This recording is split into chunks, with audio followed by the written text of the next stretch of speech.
Welcome back. While inheritance promotes code reuse, sometimes the general method inherited from the parent class isn't quite right for the child class.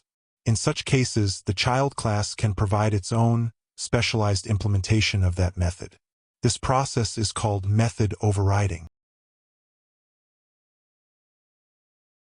1. Definition of overriding. Method overriding means creating a method in the child class with the exact same name and signature as a method in the parent class. When the method is called on the child object, the child's version is executed instead of the parent's inherited version. This allows us to specialize general behavior. 2. Overriding in action.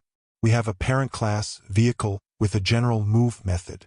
The child class, car, defines its own move method with the exact same name. This new definition overrides the inherited one. 3. The child-first search rule. When we call c.move on the car object, Python follows a child-first search rule. It first checks the car class for a move method. Since it finds one there, it executes the specialized car.move and completely ignores the parent's version. This is the core mechanism of overriding. 4. Overriding the constructor. As we saw in the previous section, the constructor _init_, is also a method. If the child class defines its own constructor, it overrides the parent's constructor. This means that all the parent's instance variables are not automatically initialized, which can cause errors. We need a way to explicitly call the parent's constructor from the child's constructor to ensure proper initialization.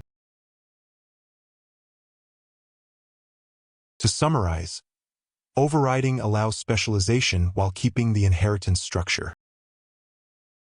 The super keyword is used to access methods of the immediate parent class, may be used to call the parent's constructor.